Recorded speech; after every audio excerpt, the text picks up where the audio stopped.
Emma stood in the dimly lit kitchen, her hands gripping the edges of the countertop. She had found it, the text. It wasn't accidental or vague. It was intentional and devastating.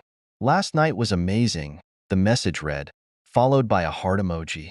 Her husband, Ryan, was in the living room, laughing softly at a comedy special on TV, as though nothing had changed.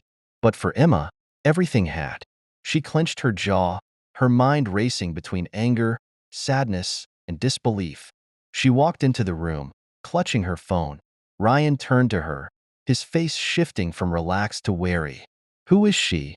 Emma asked, her voice steady but cold. Ryan's eyes flickered to the phone in her hand. He tried to speak but faltered. "Emma, it's not what you think." "Don't." She cut him off. "Don't insult me with excuses." The silence that followed was suffocating. Ryan lowered his gaze, his shoulders slumping under the weight of guilt. "I made a mistake," he said finally, his voice barely above a whisper. "It was one night. I didn't mean for it to happen." "One night." Emma laughed bitterly.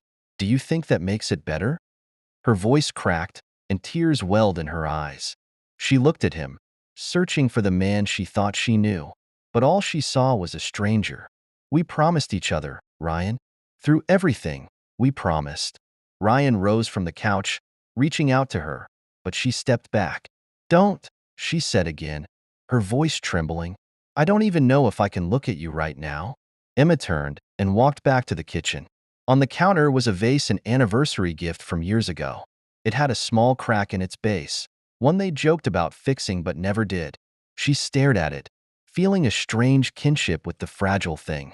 She picked it up, holding it tightly, and for a moment, she thought about smashing it, letting the shards scatter across the floor.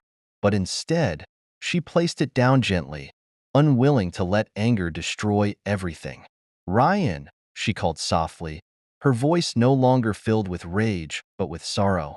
He appeared in the doorway, hesitant.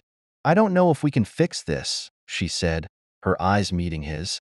"But if you want to try, really try, then I need to see the man I married, the man who wouldn't break me like this." Ryan nodded, tears brimming in his own eyes. "I'll do whatever it takes," he whispered. Emma sighed, exhaustion overtaking her.